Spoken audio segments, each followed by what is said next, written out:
দর্শক আমন্ত্রণ যমুনা টেলিভিশন নিয়মিত আয়োজন 24 ঘন্টায় প্রেজেন্টেড বাকিজ শামসেন। আপনার সঙ্গে আছে মাহফুজ মিশা। আপনারা জানেন যে টানা পরপর 3 থেকে 4টি বড় আগুনের ঘটনা নানা ধরনের প্রশ্নের জন্ম দিয়েছে। এসব আগুন ন্যাহের দুর্ঘটনা নাকি এর সঙ্গে নাশকতা আছে, সেই প্রশ্ন সরকার গুরুত্ব সহকারে বিবেচনা করছে। আশ্বাস মিলেছে আবারও তদন্ত কমিটির নানা রকম তদন্তের আশ্বাস। এরই মধ্যে রাজনীতিতেও নানান ধরনের নতুন নতুন আলোচনার খোরাক। জুলাই সনদে সই করলেও আবার রাজপথে সক্রিয় হয়েছে জামাত। আর জামাতের সঙ্গে দীর্ঘদিন ধরে সুসম্পর্ক থাকা, গত প্রায় 1 বছর 2 মাস ধরে সুসম্পর্ক থাকা এনসিপির সম্পর্কের খানিকটা মনে হয় ছেদ হলো। সেসব নিয়ে কথা বলবো আমরা। আলোচনার জন্য আমার সঙ্গে স্টুডিওতে আছেন আমার বাংলাদেশ পার্টি অর্থাৎ এবি পার্টির সাধারণ সম্পাদক ব্যারিস্টার আসাদুজ্জামান ফুয়াদ। ব্যারিস্টার ফুয়াদ, স্বাগত আপনাকে এবং ধন্যবাদ। আমার সঙ্গে আছেন ফরিদুল হক, তিনি এনসিপি অর্থাৎ জাতীয় নাগরিক পার্টির যুগ্ম সদস্য সচিব। ফরিদুল হক, আপনাকেও স্বাগত। ফরিদুল হক, আপনাকে যে আলোচনাটা শুরু করি, প্রথম আলোচনা হচ্ছে একটু আগের খবর, জগন্নাথ বিশ্ববিদ্যালয় ছাত্রদলের আহ্বায়ক কমিটির একজন সদস্যকে হত্যা করা হয়েছে এবং সিসি ক্যামেরার ফুটেজে মিলেছে। আমরা যেটা দেখলাম যে দুজন দৌড়ে পালাচ্ছেন। এই সময়ে প্রকাশ্যে ঢাকায় মানে জগন্নাথের মতো এলাকায় একজন ছাত্র নেতাকে এক প্রকার প্রকাশ্যেই হত্যা করা হলো। মানে আমরা আবারও কি এক ধরনের হত্যাকাণ্ড, পারস্পরিক সংঘাত, সেই পথে ফিরছে কিনা রাজনীতি? জি, ধন্যবাদ আপনাকে, সহ আলোচক এবং দর্শকদেরকে শুভেচ্ছা। আমি প্রথমেই এই নির্মম যে হত্যাকাণ্ড ঘটেছে এটার জন্য আমি শোক জানাচ্ছি এবং যারা এটা করেছে এবং সব মিলিয়ে আমি প্রচণ্ড ক্ষুব্ধ এই ঘটনায়। মানে আপনি যেটা বলছেন আসলেই যে আমরা কি আবার সেই পুরনো জায়গায় ফেরত যাচ্ছি কিনা। মানে আমরা এই ঘটনাগুলো আগেও দেখতাম 90-এর দশকে কিংবা এর পরেও, বিশেষত 90-এর দশক এবং এর পরের দশকগুলোতে যে বিশ্ববিদ্যালয়গুলোতে ছাত্রদের মধ্যে পরস্পরের মানে বিবাদমান ছাত্র সংগঠনগুলোর মধ্যে মানে ব্যাপক মাত্রায় সন্ত্রাসের একটা চর্চা ছিল। আমরা আশা করছিলাম যে, কিংবা আমরা এখনও আশা করি যে জুলাই গণ অভ্যুত্থানের পরে এই পরিস্থিতি চেঞ্জ হবে।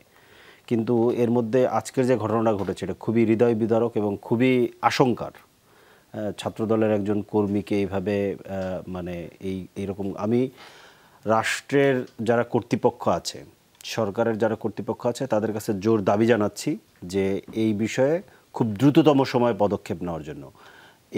এবং এইখানে আরও একটা ব্যাপার দেখার আছে যে এইটা কি আসলে বিবদমান বর্তমানে যারা ক্যাম্পাসে আছে তাদের মধ্যেকার কোনো ঘটনা, নাকি এইখানে পেছন থেকে কোনো অন্য কোনো ঘটনা আছে, কোনো স্যাবোটাজ আছে কিনা, এটা আমাদেরকে খুব সিরিয়াসলি এটা খেয়াল রাখতে হবে।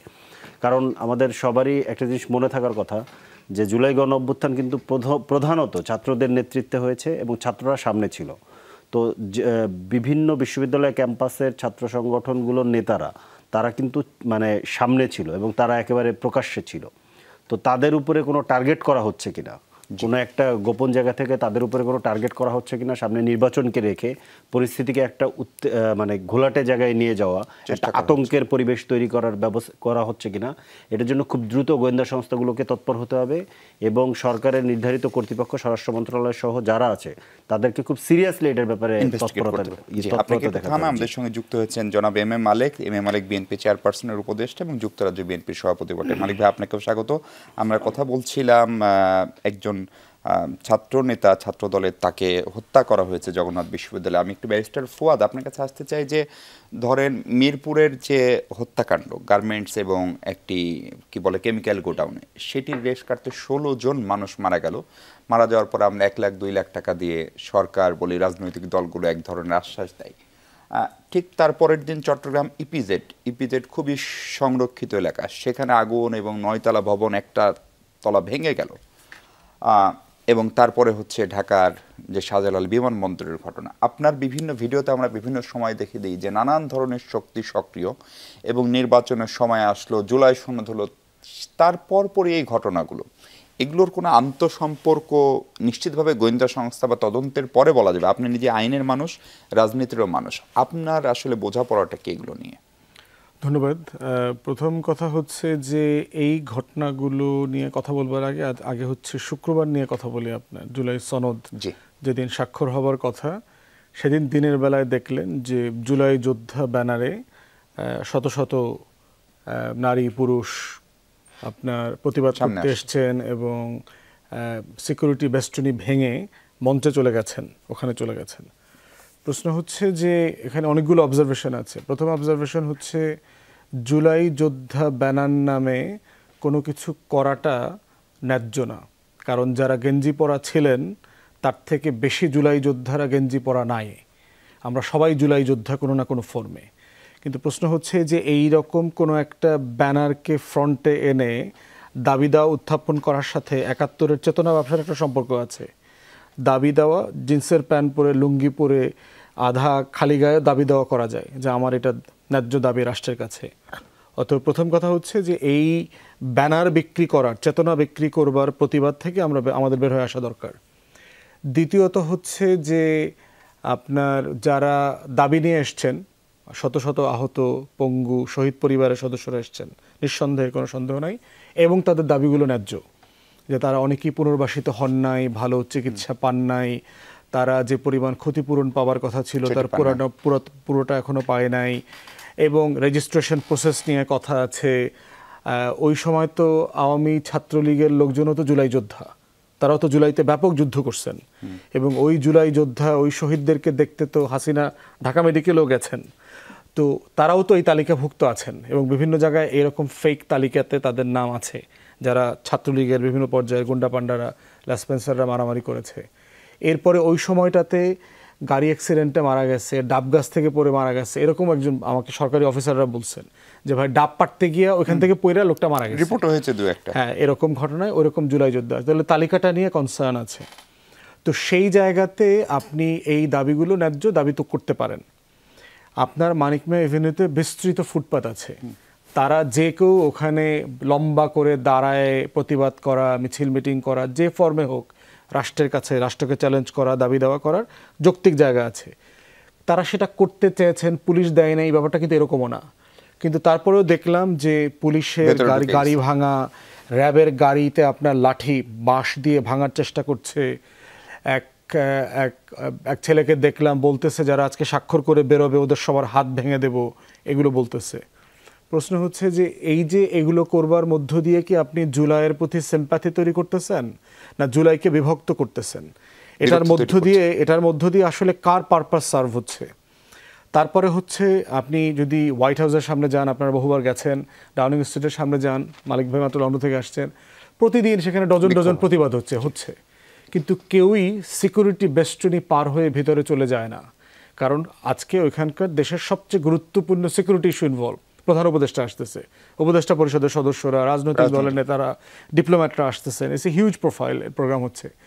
সেইখানে কিভাবে চলে গেল? এবং আমরা দেখলাম যে কিভাবে সবাই চলে যাইতেছে, মানে পুলিশও দিক বিদিক তাকায় আছে, কোনো কুল কিনারা করতে পারতেছে না। এগুলোর সঙ্গে আগুনের আন্তঃসম্পর্ক বলছি এটা তো। এই প্রত্যেকটা ঘটনাকে যদি আপনি এখানে অ্যাসেস করেন, যে এটা খুব পরিষ্কার যে এই ঘটনাটা শুক্রবারে ঘটানো হয়েছে।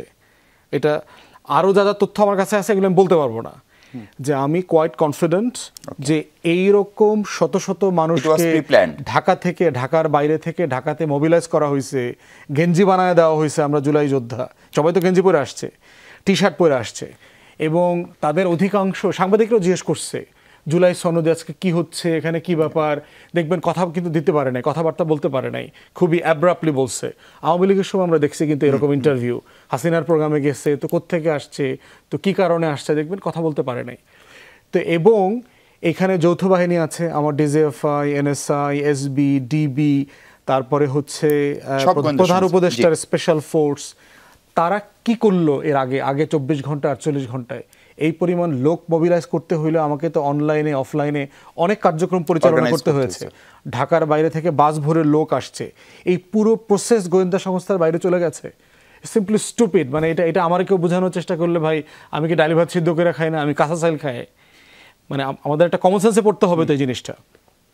তো এই ঘটনাটাকে নিয়েই আমরা সিরিয়াসলি, এবং আমরা জানি ইনফ্যাক্ট যে কোন কোন সংস্থার কারা, কোন কোন রাজনৈতিক দল কোথায় কাকে উস্কাইছে, কোন সংগঠনকে উস্কাইছে। আপনারা জানেন মানে কি সরকারও জানে? আমরা জানলে সরকার জানবে না কেন? আমরাই যদি জানি, আপনারাও জানেন খুব ভালোভাবে, সরকার জানবে না কেন? উস্কাইছে এবং কাকে বিব্রত করবার চেষ্টা করেছে। এটার মাধ্যমে মেসেজটা কি আসছে? যে ইউনূস একটা লোক, একটা সরকার চালায়, সে তার নিজের মিটিংটা পর্যন্ত প্রোটেক্ট করতে পারে না, সে রাষ্ট্রে কি প্রোটেকশন দিবে? তোমরা করবা নির্বাচন ফেব্রুয়ারি মাসে। এই জন্য দেখবেন আমরা সবাই মিলে গ্রামে গঞ্জে বলছি ক্যাম্পেইনের সময় যে ফেব্রুয়ারিতে নির্বাচন হবে, চায়ের দোকানদার আমার দিকে তাকায় হাসে, বলে বাবজান কি কও, মানে কিভাবে নির্বাচন হবে? এখন আসেন একই ফেনোমেনাটা ঢাকা এয়ারপোর্টের বিমানে আসেন, ঢাকা বিমানবন্দরে আগুনের মধ্যে আসেন। এই আগুনটা যে এলাকাতে লাগছে, এই এলাকাতে এয়ারপোর্টকে প্রোটেক্ট করবার জন্য স্পেশালিস্ট ফায়ারের ইউনিট আছে। এই ইউনিটটা কোনো কাজ করে নাই, সিভিল এভিয়েশনের ইউনিট, একটা স্পেশালিস্ট ইউনিট আছে ওখানে। এর বাইরে হইল বাইর থেকে আলো ইউনিট গেছে, 36টা ইউনিট গেছে। তাদেরকে ওখানে আগুন নেভানোর জন্য অনুমতি দেওয়া হচ্ছিল না। ওয়েট করেন বলছি। এবং যে এক্সিটে যেই রোপে গিয়ে তাকে ফায়ার এক্সটিংগুইশ করতে হবে, সেখানে তাকে ঢুকতে দেওয়া হচ্ছে না। সেটা বলা হচ্ছে এটা সমস্যা আছে, ওইটা সমস্যা আছে, এগুলো বলা হচ্ছে। 1.5 ঘন্টা ধরে অ্যাবসলিউটলি কিছুই করা হয়নি, এই ফায়ারটাকে জ্বলতে দেওয়া হয়েছে। এবং এলাকার যারা ওখানকার স্টাফরা বলছেন 1.5 ঘন্টা আগুনটা খুব বেশি দূর যায় নাই, একই স্পটে ছিল। এরপরে কেমিক্যাল গোডাউন আছে পিছনে, ওইটার সাথে যখন এটা ট্যাগড হয়ে গেছে তখন আগুনটা এক্সপ্লোসিভ হয়ে গেছে আর কি। তাহলে 1.5 ঘন্টা তো আগুন জ্বলবে কেন? এটা আপনি কারে বুঝাইবেন? মানে বাংলাদেশে আমরা কেউ কিছু বুঝতেছি না যে আগুনটা ইন্টারন্যাশনাল এয়ারপোর্টে। এবং এই যে টোটাল আমার international import export business trade, আমি গার্মেন্টসের মালিকরা বলছে যে ভাই আমার স্যাম্পল পাঠাচ্ছিলাম দিল্লিতে অফিস অধিকাংশ কোম্পানির, ভারত যেহেতু আপনার কোর্টে ঝামেলা করে, যন্ত্রপাতি ছিল। এই প্রত্যেকটা জিনিস ঘটতেছে, এটা আমার সিকিউরিটি ফোর্স জানে না, আমার গোয়েন্দা সংস্থাগুলো জানে না। না জানলে এই গোয়েন্দা সংস্থাগুলো ডিসলভ করে দেওয়া দরকার। আমার এই ডিজিএফআই এনএসআই ট্যাক্স পেয়ারদের টাকায় পোষার দরকার নাই। এই টাকা কৃষককে টাকা দেবো সার কেনার জন্য, ও সাইল উৎপাদন করব, আগুন লাগবে পূর্বে আমরা বানামো আবার খামো। আপনার বক্তব্য একদম পরিষ্কার। মালিক ভাই, ফায়ার সার্ভিসের একজন অফিসারের বক্তব্য আজকে শুনছিলাম, উনি বলছেন যে পুরো এয়ারপোর্টে কোনো ডিটেকশন এবং প্রোটেকশন সিস্টেম নাই অথবা কাজ করেনি। এখন একটা আন্তর্জাতিক বিমানবন্দর, আপনি বিদেশে থাকেন, যাওয়া আসা করেন, হিথ্রোতে খুবই যাওয়া আসা করেন, এয়ারপোর্টে কেন ডিটেকশন সিস্টেম থাকবে না? প্রোটেকশন সিস্টেম তো পরের। এবং ব্যারিস্টার ফুয়াদ যেটা অভিযোগ করলেন যে লাগার পরেও যতটুকু আছে সেগুলোর আন্তরিক এবং সর্বোচ্চ ব্যবহার হয়েছে কিনা সেটি নিয়েও প্রশ্ন আছে, এবং এগুলোর সঙ্গে যারা জড়িত, ফলে আসলে একটা গোজামিল নাকি এটা পরিকল্পিতভাবেই অর্থনীতি, এবং আপনি খেয়াল করেন যে জায়গাগুলো হচ্ছে সেগুলো অর্থনীতির কোমরটাকে ভেঙে দিচ্ছে। ইপিজেড বলেন, এখানে দেখলাম যে $100 কোটি মতো ক্ষতি হয়েছে প্রাথমিকভাবে ধারণা বিজিএমএর। ফলে আমাদের ডিটেকশন প্রোটেকশন সিস্টেম আসলে কই? শুধু এয়ারপোর্টের না, আপনি আপনার অর্থনীতিকে কিভাবে আমরা রক্ষা করব? ধন্যবাদ আমাকে আজকে সুযোগ দেওয়ার জন্য। ফুয়াদ ভাইয়ের সাথে আমার অনেক আগে থেকেই একটা গুড রিলেশনশিপ, আর আজকে এই ব্রাদারের সাথে আমার প্রথম ইয়ে হচ্ছে। তা আমি আপনার মাধ্যমে আজকে যারা আমাদের বক্তব্য শুনছেন কিংবা দেখছেন সবাইকে সালাম এবং শুভেচ্ছা জানাচ্ছি। আজকে আমি শুরুতে আমাদের নেত্রী অসুস্থ, ওনার জন্য আমি সবার কাছে দোয়া চাচ্ছি যাতে উনি নর্মালি আমাদের মাঝখানে যাতে আসেন জাতির স্বার্থে। এবং আজকে যারা এই দেশের জন্য বিভিন্ন গণতান্ত্রিক আন্দোলনে আত্মাহুতি দিয়েছেন, ইনক্লুডিং শহীদ রাষ্ট্রপতি জিয়াউর রহমান, আমরা সবার আত্মার মাগফিরাত কামনা করছি। এই বিষয়টা যেটা ফুয়াদ ভাই যেটা বলেছেন, এটাতে আমি মনে করি যে এটা একটা বিশাল একটা, যদি আর একটু মোর ইনভেস্টিগেশন করেন তাহলে দেখবেন যে এটা একটা ষড়যন্ত্র সত্যিকার অর্থে। ইনভেস্টিগেশনটা কে করবে?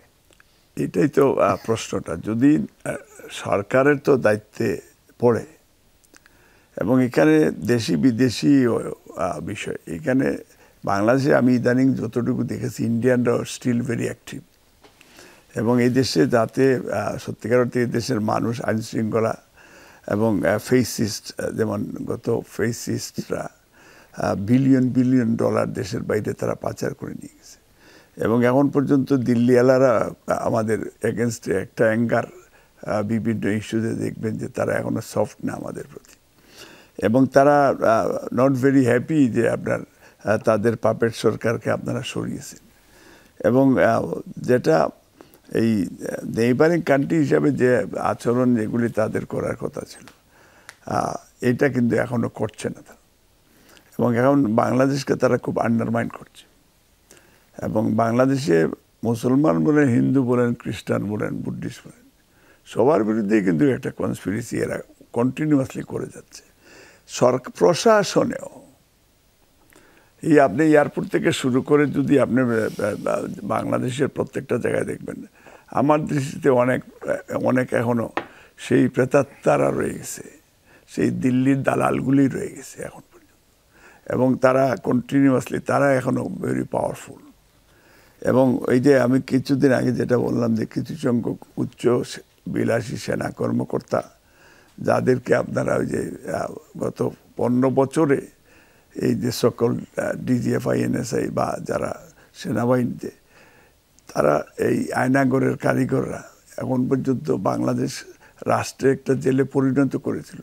এবং বাংলাদেশে সবচেয়ে দুঃখ লাগে যে দেশনেত্রী বেগম খালেদা জিয়া এই দেশে পার্লামেন্টারি ডেমোক্রেসি ইন্ট্রোডিউস করেছেন, ওনাকে বিনা দুঃখে বিনা ওনাকেও জেল কাটতে হয়েছে। এবং তো আমাদের নেতাও তো মানে আপনি দেখেন 1/11 মঈন ফখর কীভাবে ওনার মাজা ভেঙে দিয়েছিল। তো আজকে সব মিলিয়ে লেটেস্ট যেটা ওনারা আন্দোলন করেছে, আমাদের কোমলমতি ছাত্রছাত্রী এই দেশের জন্য তারা জীবন দিয়ে গেছে, কিন্তু এখনও যে জিনিসটা অস্পষ্ট রয়ে গেছে, এখনও এই কনস্পিরেসি কন্টিনিউ চলছে। এবং সেই কারণে আমি মনে করি যে এটা সরকার এবং যারা পলিটিশিয়ান ওনাদেরও এটা বোঝার দরকার, এবং এটা কেন হচ্ছে বা কি হচ্ছে এটা আমাদের মধ্যে একটা আন্ডারস্ট্যান্ডিংয়ের খুব প্রয়োজন রয়ে গেছে।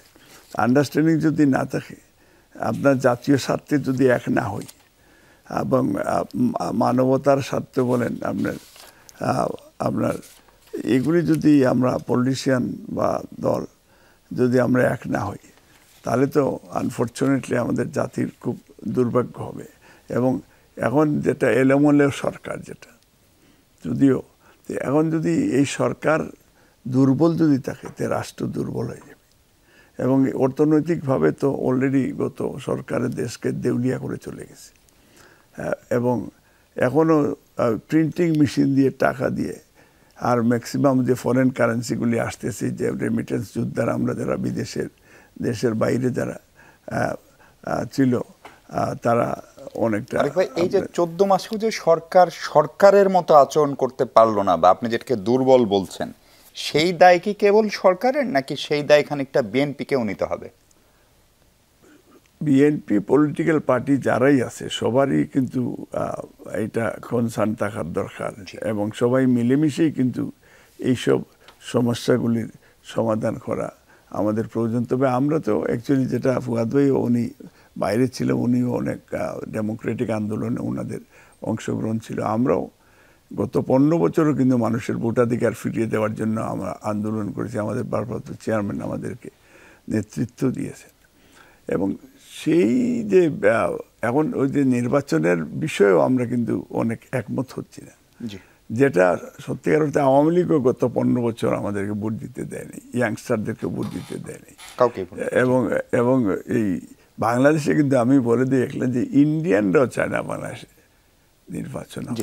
এরকম বাস্তবতায় মালিক ভাই আপনি বলছিলেন যে তারেক রহমান সাহেব ফেরার কথা ধারণা করা হচ্ছে তফসিলের আগে অথবা অব্যবহিত পরেই তিনি ফিরবেন, কিন্তু এই যে ফুয়াদ ভাই যেভাবে ব্যাখ্যা করলেন, পুরা নিরাপত্তা ব্যবস্থা অথবা নানান ধরনের চক্রান্ত, সরকারের পরিপূর্ণ নিয়ন্ত্রণ রাষ্ট্রায়ত্ত এজেন্সিগুলোর না থাকা, সেই জায়গায় বুলেট প্রুফ গাড়ি কিনা হচ্ছে তারেক রহমানের জন্য, কিন্তু ওনার নিরাপত্তা নিয়ে যে কনসার্ন, সেই কনসার্নকে আপনাদের দূর হলো, সেই প্রশ্নের উত্তর শুনবো। দর্শক, তার আগে ছোট্ট একটা বিরতি নিই। দর্শক, বিরতির পর স্বাগত আরেকবার। এম এ মালেক আছেন আমাদের সঙ্গে, যুক্তরাজ্য বিএনপি সভাপতি। মালেক ভাই, তারেক রহমান সাহেবের নিরাপত্তা নিয়ে একটা কনসার্ন বিএনপির বরাবরই ছিল, সেটা নিশ্চিত করা গেল কিনা, অথবা বুলেট প্রুফ গাড়ি কিনেই তার নিরাপত্তা নিশ্চিত করা যাবে? ব্যারিস্টার ফুয়াদ যেভাবে বলছেন যে রাষ্ট্রায়ত্ত বিভিন্ন সংস্থার উপরে যাদের নিয়ন্ত্রণ অথবা তাদের রাষ্ট্রের প্রতি দায়বদ্ধতার জায়গায় যে সংকট, সেই বাস্তবতায় উনি আসলে কবে নাগাদ ফিরছেন এবং নিরাপত্তা নিশ্চিতের বিষয়ে আপনারা আশ্বস্ত কিনা? প্রথমত যে নিরাপত্তার যে বিষয়টা, এটা তো অবভিয়াসলি আমরা কনসার্ন থাকবই, কারণ শহীদ প্রেসিডেন্ট জিয়াউর রহমান ওনাকে এই দেশে হত্যা করেছে। Begum Khaleda Zia mother of democracy, উনি স্বৈরাচার বিরোধী আন্দোলন করে 9 বছরে আপনার সেই দিন উনি বাংলাদেশের পার্লামেন্টারি ডেমোক্রেসি ইন্ট্রোডিউস করলেন, প্রথম মহিলা প্রধানমন্ত্রী। 1/11 সেই মঈনুদ্দিন ফখরুদ্দিন থেকে শুরু করে ইন্ডিয়ান ষড়যন্ত্র শিকার বেগম খালেদা জিয়া হলেন এবং উনি জেলে গেলেন, তিলে তিলে উনাকে হত্যার পরিকল্পনা করলো। শেখ হাসিনা তো নিজেই লন্ডনে একটা জনসভায় বলেছে যে ওনার আর কতদিন বাঁচবে, বাঁচার রাইট নেই। সেই দেশনেত্রী বেগম খালেদা জিয়া বলেছেন দেশের বাড়ি তো আমার ঠিকানা নেই। উনি কথার কাজে মিল রেখেছেন। এখন because of the is a part of conspiracy, Indian conspiracy ছিল, আওয়ামী লীগের ছিল, তখনকার সময় জাতীয় পার্টিও ছিল। এবং একই বিষয় যে তারেক রহমানের বেলা হবে না, এটা আমার পার্সোনাল ওপিনিয়ন বলছি আমি। তো এই জন্য বুলেট প্রুফ গাড়ি এটা হয়তো সাময়িক একটা যদি রাস্তায় চলার পথে ইনস্ট্রুমেন্টাল, হ্যাঁ, কিন্তু আসলে সরকার এবং জনগণ, একটা রাষ্ট্রের জনগণকে তার প্রোটেকশন দেওয়া সরকারের দায়িত্ব।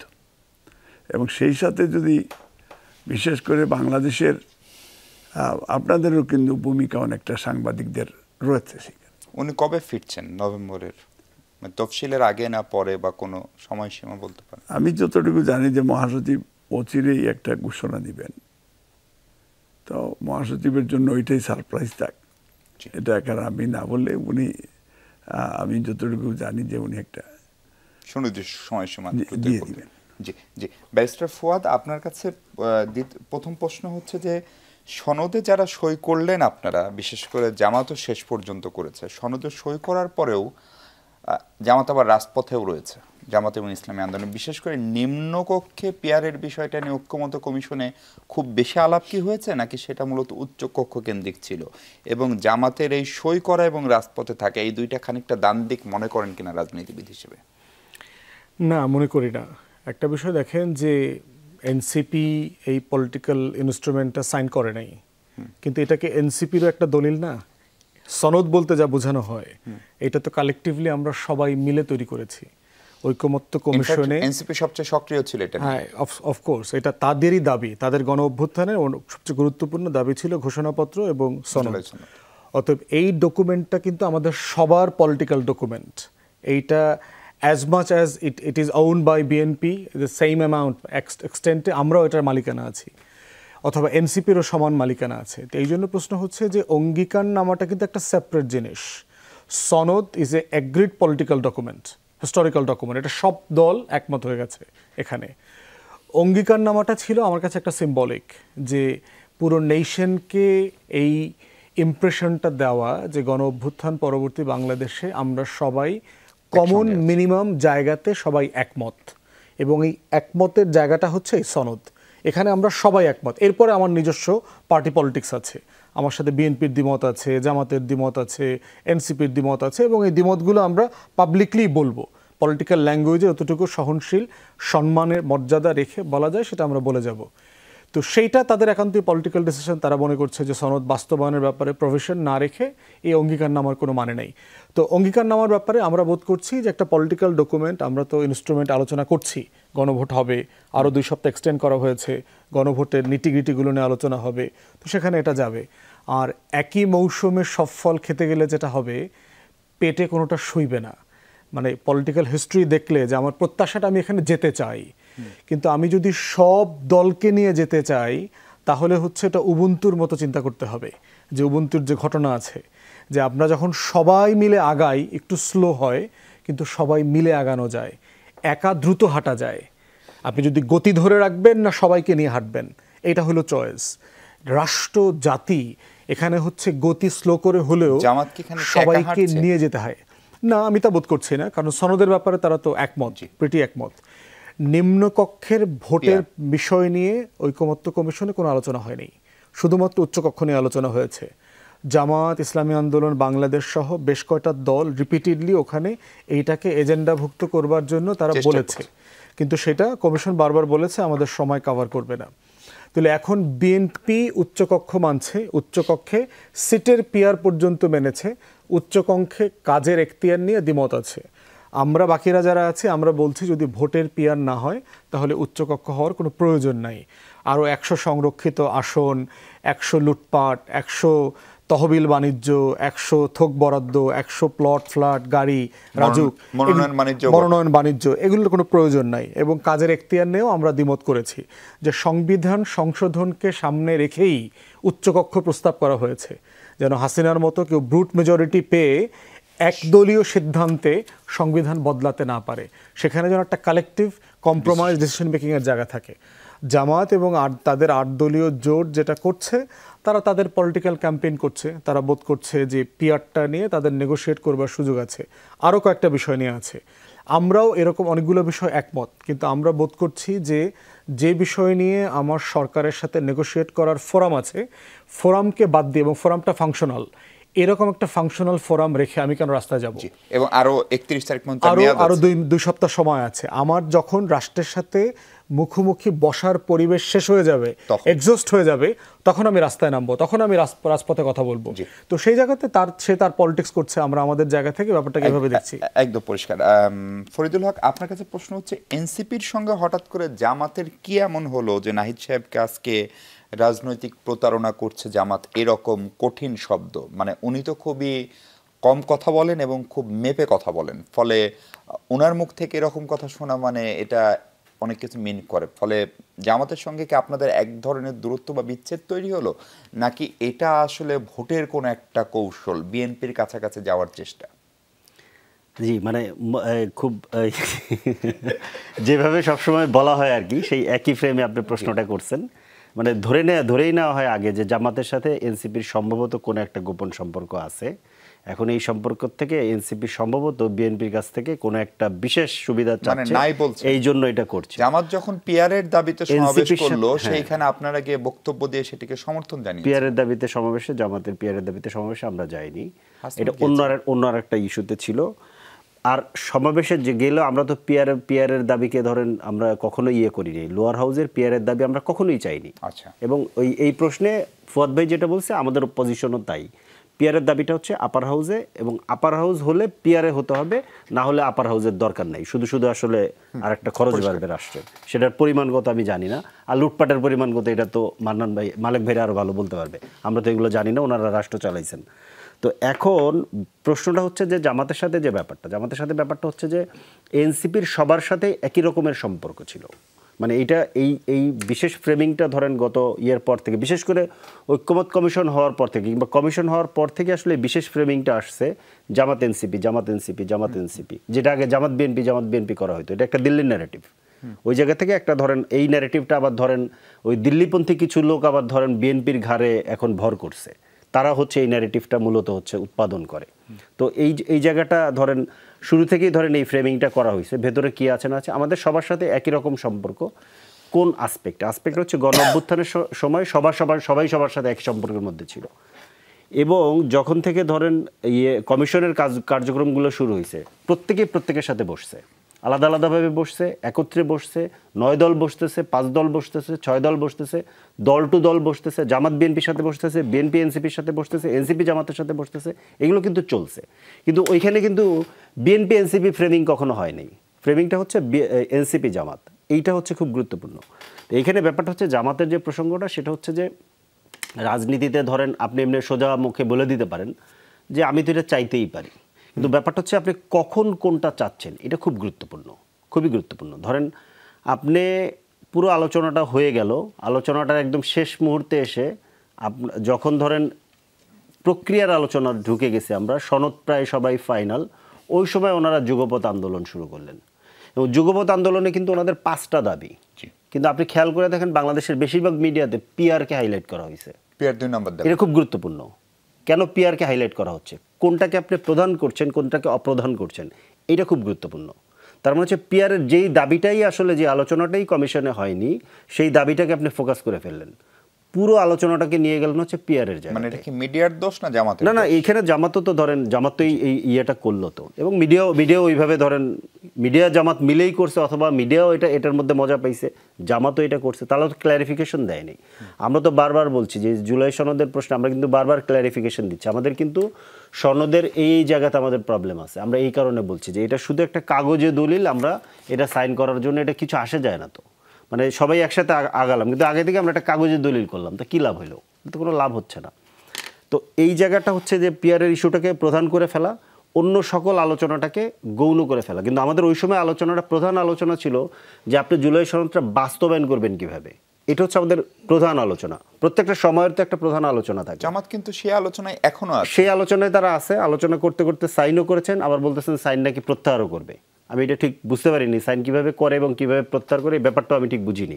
তার মানে হচ্ছে সাইনটার আসলে কোনো গুরুত্ব নেই, এটা বোঝা গেছে। তার মানে আমরা যে আসলে আইনি প্রক্রিয়াটা কিংবা বাস্তবায়ন প্রক্রিয়াটার নিশ্চয়তা যে চাচ্ছি, আমাদের চাওয়াটা আসলে জামাতও প্রমাণ করছে। আজকে ওনাদের সেক্রেটারি জেনারেল যেটা বলেছেন যে এটা আমরা প্রত্যাহার করবো, তার মানে এই সাইনের কোনো মূল্য নেই, কারণ এই সাইন তো প্রত্যাহার করা যায়, অথবা প্রত্যাহার করা যায় যেহেতু, তার মানে এই সাইনের মূল্য নেই। এটা হচ্ছে মূল ব্যাপার। আমাদের জায়গাটা হচ্ছে পরিষ্কার, সেটা হচ্ছে যে আমরা বলছি যে সনদে আপনি অঙ্গীকারনামা করেছেন 60টা, আপনি একটা 8 নম্বর ক্লজ যুক্ত করেন। 8 নম্বর ক্লজ যুক্ত করে বলেন যে এখানে একটা বাস্তবায়ন আদেশ দেওয়া হবে, এই আদেশের ভিত্তিতে গণভোট হবে, গণভোটের মধ্য দিয়ে নেক্সট পার্লামেন্টকে কনস্টিটিউয়েন্ট পাওয়ার দিবেন, যে পার্লামেন্টের ডুয়াল রোল প্লে করবে। এই আলোচনা তো ঐক্যমত কমিশনে চূড়ান্ত হয়নি, আপনারা সবাই একমত হতে পারেননি। এক্স্যাক্টলি, এই আলোচনা ঐক্যমত কমিশনে চূড়ান্ত হয়নি, তাহলে আপনি ঢাকঢোল পিটিয়ে আপনার সনদটা সাইন করতে গেলেন কেন? প্রশ্নটা হচ্ছে এখানে। ইভেন আপনি তো, তার মানে আলোচনা চলতেই থাকবে। আপনি তো জুলাই মাসে ক্লোজ করে দিছিলেন, 2 মাস 2বার কেন আপনি বাড়ালেন? এই আলোচনাটা শেষ করার জন্যই তো বাড়াইছেন, তাই তো? 2বার আপনি বাড়াইলেন না? বাড়ায় অনেকবার, ধরেন ফুয়াদ ভাই প্রায় প্রতিদিন গেছে, উনি প্রতিদিন ভালো ভালো খাবার খাইছে, আমি একবার মাত্র গেছিলাম, এবং সেটাও এই সনদ বাস্তবায়ন প্রক্রিয়া হওয়ার আগে। বাস্তবায়ন প্রক্রিয়ার আলোচনার মধ্যে আমি কখনো যাইনি। তাহলে এই টাকাগুলো আপনি কেন খরচ করলেন? তাহলে তখনই করতেন, জুলাই মাসে করতেন এটা। এই যে বিরাট অনুষ্ঠান করলেন, এটা জুলাই মাসে করতেন, এখন আপনি কেন করলেন এটা? এখন করছেন, তার মানে হচ্ছে যে আপনি এটা করতে চাইছেন। তাহলে করতে পারেন নাই, তাহলে আবার এখন আপনি সাইন নিচ্ছেন কেন? তাহলে অথবা বলেন যে আমি এটা করবো না, সেটাও আপনি করতেছেন না। মূল ব্যাপারটা হচ্ছে এইটা অঙ্গীকারের মধ্যে অন্তত রাখেন, এবং আপনি যে প্রক্রিয়া বাস্তব বলছে যে গণভোট হবে, গণভোট যদি আপনি করতে চান, যেই সংবিধানকে আপনি ধরে নিচ্ছেন যা আছে, অনেকে ধরে নিচ্ছে আছে, এই সংবিধানকে পরিবর্তন আছে, এটা আছে না আছে ভিতরে অনেক তর্ক আছে, এই তর্ক তো এখানে করা যাচ্ছে না। এই সংবিধানকে যদি আপনি পরিবর্তন করতে চান, এই সংবিধানের অধীনে ধরেন গণভোট করে আপনি কিভাবে পরিবর্তন করবেন? সেটার তো কোনো সুযোগ নাই। এই সংবিধানের অধীনে ধরেন রাষ্ট্রপতি আছে, সেই রাষ্ট্রপতি অধ্যাদেশ দিয়ে কিভাবে পরিবর্তন করবে? কারণ অধ্যাদেশ হইতেছে গিয়া আইনের হায়ারার্কিতে সম্ভবত 4 নম্বরে পড়ে, এটা আইনের লোক ফুয়াদ ভাই আরও ভালো বলতে পারবেন। প্রোক্লেমেশন, কনস্টিটিউশন, তারপরে আইন, তারপরে অধ্যাদেশ। অধ্যাদেশ হয় যখন পার্লামেন্ট থাকে না, এবং অধ্যাদেশগুলোকে আবার পার্লামেন্টে গিয়ে রেকটিফাই করতে হয়। তারপর অধ্যাদেশ দিয়ে আপনি কনস্টিটিউশন পরিবর্তন করতে পারবেন না, আপনাকে একটা এক্সট্রা কনস্টিটিউশনাল কোনো একটা অর্ডার করতে হবে। সেটাই আমরা বলছি যে জুলাই সনদ বাস্তবায়ন আদেশ, এছাড়া তো অন্য কোনো পথ নেই এখানে। কিন্তু প্রশ্নটা আরেকটা জিনিস যেটা করা হয় বারবার, প্রশ্নটা তোলা হয় সবসময় যে এটা ওনারা কি গিয়ে করবেন সরকারে? ওনারা করা না করার ব্যাপার না তো, উনি করলে তো এটা টিকবে না। এটা তো আমরা তো ঐতিহাসিক অভিজ্ঞতা জানি, ধরে নিলাম আমি পুরোটাই করবে, যারা সরকারে যাবে ধরে নিচ্ছি পুরোটাই করবে, কিন্তু ওনার তো এটা করার রাইট নাই। সংবিধান অনুযায়ী ওনারা এটা করার রাইট নেই। এর আগে এটা 2বার হয়েছে, 5ম সংশোধনী, 8ম সংশোধনী, এটা বাতিল হয়ে গেছে। আর প্রতারণার ইতিহাস তো আছেই, আমাদের পুরনো রাজনৈতিক দলগুলোর তো ধরেন একের পর এক প্রতারণার ইতিহাস, সেটা তো আছেই, সেগুলো নিয়ে তো ধরেন আলাপ নেই। আচ্ছা ফরিদ, এরকম কথা শোনা যাচ্ছে যে আপনাদেরকে যদি ইসি শাপলা দেয় তাহলে আপনারা জুলাই সনদে সই করবেন, এবং আজকে আপনারা বলছেন ইসির রিমোট। আমি উল্টোটা বলি, একটু শেষ করি, আমি প্রশ্নটা করি, ইসির রিমোট আসলে আগার গায়ে না, মানে যেটা মিন করেছেন আপনার দলের নেতারা যে ইলেকশন কমিশন আসলে আগার গা থেকে, মানে কমিশন থেকে পরিচালিত হচ্ছে না, এটা অন্য কোনো একটা দলের বুদ্ধি পরামর্শে চলছে, এই অভিযোগ আসলে কতখানি যথার্থ, এবং ইসির রিমোট আসলে কার হাতে আপনারা মনে করেন, সেই প্রশ্ন নিয়ে আলোচনা করবো। দর্শক, তার আগে আবারও বিরতি নিই। দর্শক স্বাগত আরেকবার, আমরা কথা বলছি 24 ঘন্টায়। ফরিদুল হক আছেন আমাদের সঙ্গে, এনসিপি নেতা। ফরিদ ভাই, আপনার কাছে প্রশ্ন হচ্ছে ইসির রিমোট আসলে কোথায়, এবং শাপলা প্রাপ্তির সঙ্গে জুলাই সনদে সই করার আন্তঃসম্পর্ক কি? শাপলার ব্যাপারটা আগে বলি। ধরেন শাপলা দিয়েন না, নিবন্ধনও দিয়েন না, জুলাই সনদ যা চাইছিলাম শুরুতে, ফ্যাসিবাদী কাঠামোর বিলোপ, নতুন রাজনৈতিক বন্দোবস্ত, এটা যা চাই সবটা মেনে নেন। আগামী 2 নির্বাচনই করব না। আমাদের তো নির্বাচন করে এমপি হওয়া আমাদের লক্ষ্য না। বাংলাদেশে আসলে যে রাষ্ট্র কাঠামোটা আছে, এই ফ্যাসিবাদী কাঠামো, এটা চেঞ্জ করা আমাদের প্রধান লক্ষ্য। এরপর আপনারা চালান, কোনো অসুবিধা নেই, এইটা আমাদের লক্ষ্য না। এখন সমস্যাটা হয় কি, যে সবাই ওই পুরনো রাজনৈতিক ধরেন ভাগাভাগি, টানা হেঁচড়া, এই হিসাবের এই ফ্রেমের মধ্যে আসলে এনসিপিকে দেখতে চায়। আমরা তো ওই ফ্রেমের জন্য নতুন একটা রাজনৈতিক দল করতে আসিনি। দল করলেন কেন? আপনি নির্বাচন না করেন, আপনি একটা প্রেসার গ্রুপ। আমরা প্রেসার গ্রুপ হিসেবে চেষ্টা করেছি। আপনি খেয়াল করেন কতগুলো ফেইলিওর হয়েছে এখানে। সংবিধান বাতিল করা যায় নাই, বিপ্লবী সরকার করা যায় নাই, চুপ্পুর মতো লোককে, হাসিনার লেসপেন্সার, তাকে সরানো যায় নাই, আপনার এইখান থেকে জুলাই ঘোষণাপত্রটা নেওয়া যায় নাই, আপনি খেয়াল করেন কতগুলো ফেইলর, কেউ মানে নাই কোনো কিছু। এবং সেই পুরনো ভাগাভাগি সচিবালয় ধরেন মনে করেন যে অমুক দল 60%, অমুক দল 40%, যার যেখানে ক্ষমতা বেশি কিংবা শক্তি বেশি। বিশ্ববিদ্যালয়ে অমুক দল 60%, অমুক দল 40% কিংবা অমুক দল 70%, এই তো ভাগাভাগি হয়েছে সারাটা দেশ 5 তারিখের পরে। এই ভাগাভাগিটাই তো হয়েছে। এই ভাগাভাগির ভেতরে আন্দোলনের মধ্যে ছিল হয়তো বা কোনো দল করে না, কোনো না কোনো ফর্মে বৈষম্যবিরোধী ছাত্র আন্দোলনের সাথে ছিল, পরবর্তীতে নাগরিক কমিটির সাথে এসছে, তাদের কিছু লোকজনকেও এটা ভাগাভাগির মধ্যে হয়তো বা কোথাও একটু খুঁত করে দেওয়া হয়ে এটা মিডিয়ার সামনে আনা হয়েছে এবং এটাকে ভিলিফাই করা হয়েছে, এটা করা হয়েছে। এবং তখন আসলে বাধ্য হয়েছি আমরা যে যদি এই রাজনৈতিক দলগুলো আসলে না করে তাহলে উপায় কি? আপনাকে তো একটা সেকেন্ড ফর্ম লাগবে। সেকেন্ড ফর্মের জায়গাটা হইতেছে তখন একটা রাজনৈতিক দলের দিকে আপনাকে যেতে হবে। আপনাদের লাগবেই কেন? এবং শাপলা নিয়ে ইলেকশন কমিশন না, শাপলা আমাদের লাগবে না কেন? শাপলা আমরা পাবো না কেন? This is the question. আমরা যে শাপলা পেতে পারি, যতগুলো যুক্তি দেওয়া হয়েছে সবগুলো যুক্তিতে আমরা শাপলা পেতে পারি। প্রতীকের কথা বলা হয়েছে, জাতীয় প্রতীক মালেক ভাইয়ের দল ধানের শীষ ব্যবহার করে, জাতীয় প্রতীকের মধ্যে আছে। রাষ্ট্রীয় প্রতিষ্ঠানের কথা বলা হয়েছে, এই যে ফুয়াদ ভাইয়ের দল, বিমান বাহিনীর প্রধান প্রতীকের মধ্যে প্রধান জিনিস হচ্ছে ঈগল, ওনার দলে এই মার্কা আছে। তাহলে আমি কেন শাপলা পাবো না? ওয়াই? দাড়িপাল্লা ইয়ের ভেতরে আছে। এইগুলো প্রত্যেকটা জায়গাতে আমরা জবাব দিয়েছি। আমাদের 3টা চিঠির জবাব ইসি থেকে দেয় নাই। এখন ইসি থেকে বলা হচ্ছে যে তারা নাকি ইয়ে করে দিবে, একটা বিজ্ঞপ্তি দিয়ে দিবে। হোয়ারএজ বিজ্ঞপ্তির যে আইন, ইসির যে আইন, বিজ্ঞপ্তির আইনে বলা আছে যে আমরা যে মার্কাটা চেয়েছি ওইটাই বিজ্ঞপ্তিতে দিতে হবে, কিন্তু ওনারা আমাদেরকে হুমকি দিচ্ছে ওনাদের মতো করে ওনারা একটা মার্কা দিয়ে বিজ্ঞপ্তি দিবে, যেটা অ্যাবসলিউটলি আইনের বাইরে। তখন আসলেই স্বাভাবিকভাবে প্রশ্ন আসে যে এই ইসি কার কথায় চলে? তখন আজকে সকালবেলা আমার এই গ্যাঞ্জামের মধ্যে আজকে আমি এটা আসলে আবিষ্কার করলাম যে ইসি গঠনের সময় একটা সার্চ কমিটি হয়েছিল। সার্চ কমিটির মেম্বার কারা? আপনি একটু সার্চ কমিটির মেম্বারদের নামগুলো একটু পড়ে দেখেন। 2 জন বিচারপতি আছে, একজন সাবেক পিএসসির চেয়ারম্যান আছেন, তাদের কোন সময়ে নিয়োগ হয়েছিল, তারা কখন কখন প্রমোশন পাইছেন, এগুলো পড়ে দেখেন, তাহলে আপনি বুঝতে পারবেন। আপনি আওয়ামী লীগের সময় লোক নেবেন না, তাহলে তো আপনাকে বিএনপির সময় লোক নিতে হবে। তার মানে হচ্ছে যে তাইলে হচ্ছে এনসিপি ক্ষমতায় ছিল না, প্রশ্নটাই হচ্ছে ওইখানে। তার মানে ওই পুরনো খেলার মধ্যেই চলতেছে যে পাওয়ারফুল থাকবে তার কথা মতো রাষ্ট্রীয় প্রতিষ্ঠান চলবে। ইসি কিন্তু রাষ্ট্রীয় প্রতিষ্ঠান, সাংবিধানিক প্রতিষ্ঠান, পাবলিক প্রতিষ্ঠান, তার কিন্তু কোনো দলের প্রতিষ্ঠান হওয়ার সুযোগ নেই। এই ইসি একটা শাপলা দেওয়ার ব্যাপারে এরকম করতেছে। আপনারা সবাই জানেন, সবাই বলতেছেন, সকল মিডিয়ায় বলতেছে, সকল রাজনৈতিক দল বলতেছে শিশুদের পার্টি, চিলড্রেন পার্টি, দুর্নীতিগ্রস্ত, ভোট পাবে 1%। তাহলে ভাই শাপলা দিলে সমস্যা কি? 1% ভোট কি শাপলা দিলে 40% হয়ে যাবে? না, ব্যাপারটা হচ্ছে যে আপনাদের ওই পুরনো খাসলত, ওই খাসলতের জায়গার মধ্যেই আসলে সবাই থাকবে। এবং আমার ধারণা অন্যরা আসলে ভয় পায় যে শাপলা দিলে সত্যি সত্যি এই এনসিপি যদি সরকার গঠন করে ফেলে, এই ভয় হয়তোবা দিচ্ছে না। জি ফদ ভাই, আপনার কাছে প্রশ্ন হচ্ছে যে আজকে নোয়াখালীর একটা সংঘর্ষের কথা, জামাত এবং বিএনপির বেশ বড়সড় সংঘর্ষ, 40 জনের মতো আহত সবশেষ খবর অনুযায়ী। এবং সেই জায়গায় মান্না ভাই আজকে সুষ্ঠু নির্বাচন নিয়ে শঙ্কার কথা জানিয়েছে সামগ্রিক পরিস্থিতিতে। আপনিও শুরুর দিকে একটু বললেন, নির্বাচন ফেব্রুয়ারিতে নিয়ে কোনো শঙ্কা এবি পার্টির বা ব্যারিস্টার ফুয়াদের আছে?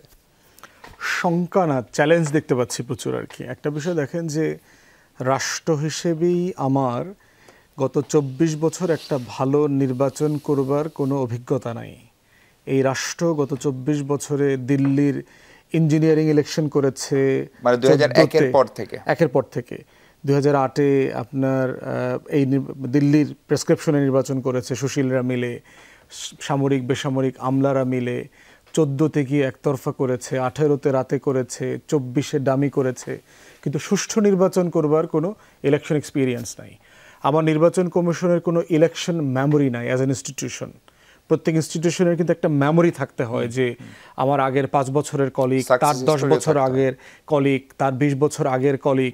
একটা ভালো নির্বাচন করেছে এমন একজন নির্বাচনী কর্মকর্তা আপনি এখন পাবেন না যিনি সুষ্ঠু নির্বাচন করেছেন। গ্র্যাজুয়াল প্রসেসে রিটায়ার করে ফেলেছে অথবা আওয়ামী লীগের আমলে রিটায়ারমেন্ট হয়ে গেছে। তাহলে এই নির্বাচন কমিশনের তো কোনো মেমোরি নাই, কিভাবে করবে?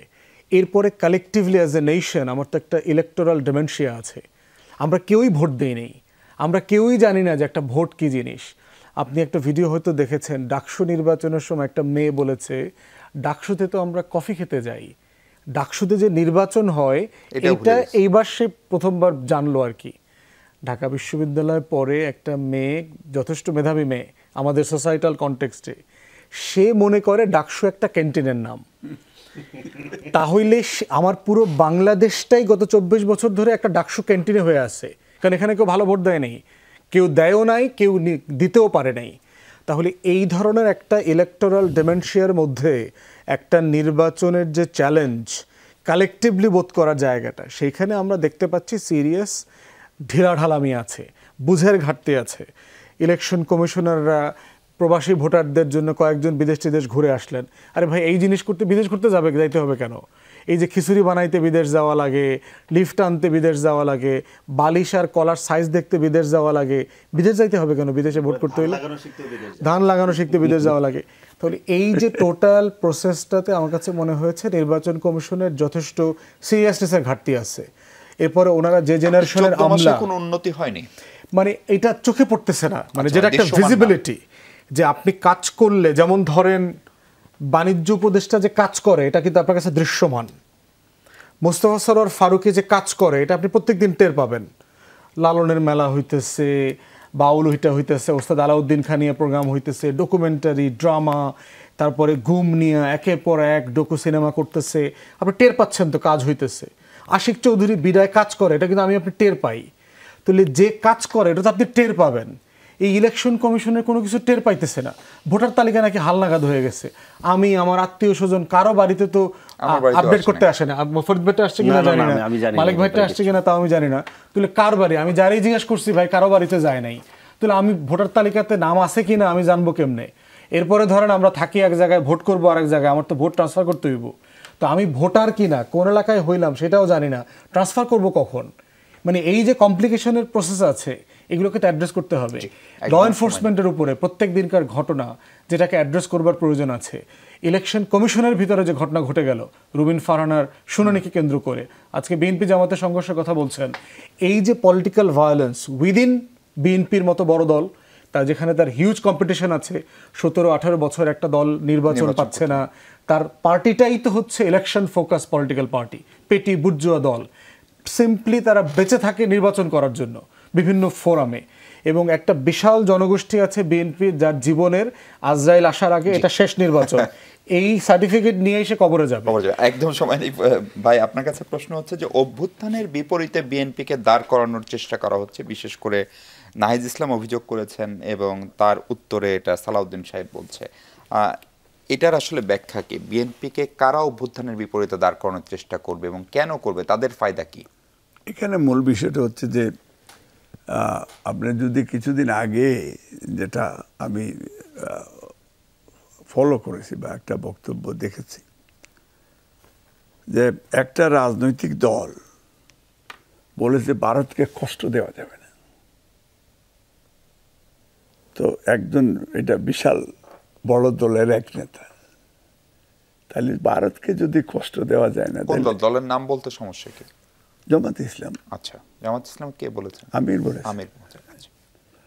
তো এর আগে তো দেখলাম 15 বছর তো স্বামী আমাদের দিল্লি আলারা, স্বামী স্ত্রীর সম্পর্ক, এবং যে আমার ব্রাদার ফরিদ যে কথাটা বলেছেন যে রাজনৈতিক দলরা, তারা যারা ক্ষমতায় ছিল এরা তো লুটপাটের বিষয়টা বলতে পারবেন। এই যে গত 15 বছরে, এটা তো ফুয়াদ ভাইও, এটা ওনার কাছেও তথ্য আছে, আমি যে ডেইলি মেইল লন্ডন আর ইকোনমিক্স পত্রিকা $222.7 বিলিয়ন বাংলাদেশ থেকে পাচার করেছে এই গত 15 বছর, এবং একজনের 300-400টা বাড়ি সাবেক মন্ত্রীদের লন্ডনে রয়েছে। টিউলিপ এককভাবে $4 বিলিয়ন এই আপনার রূপপুর পারমাণবিক কেন্দ্র থেকে চুরি করেছে। একদম সময় শেষ। তো এই যে, এবং আমি যেটা বলতে চাই যে আমরা গত বিএনপির সময়, আমরা বলবো না যে আমরা একবারে ফেরেস্তা, তবে শহীদ প্রেসিডেন্ট জিয়াউর রহমানের বাঙ্গা সুটকেস ছিঁড়া গেঞ্জি, বেগম খালেদা জিয়ার এই যে শাসন আমলে ওনাকে এই সরকারও বেকসুর খালাস দিয়েছে, তারেক রহমানের বিরুদ্ধে কনস্পিরেসি করছে তারা বিভিন্নভাবে, হাসিনা, হাওয়া ভবন সহ, কিন্তু দেখা গেছে যে আলহামদুলিল্লাহ যে উই আর প্রাউড অফ বিএনপিতে। এখন শেষ এই কথাটা বলতে চাই যে আমরা প্রবাসীদের গড়বাড়ি কিন্তু গত 15 বছরে অনেকে দখল করে রেখেছে। এখনও রেমিটেন্স যোদ্ধারা আজকে প্রায় 2.5 কোটি প্রবাসী যোদ্ধারা, রেমিটেন্স যোদ্ধারা, এবং তারা ভোট দিবে। আপনাদের মাধ্যমে এবং রাজনৈতিক নেতৃবৃন্দকে বলবো যে প্রবাসীদের স্বার্থটাও যেন দেখেন প্লিজ। জি, অনেক ধন্যবাদ মালিক ভাই, অনেক ধন্যবাদ ব্যারিস্টার ফুয়াদ, ধন্যবাদ ফরিদুল হক। দর্শক, এই ছিল আলোচনা। ভালো থাকুন সবাই।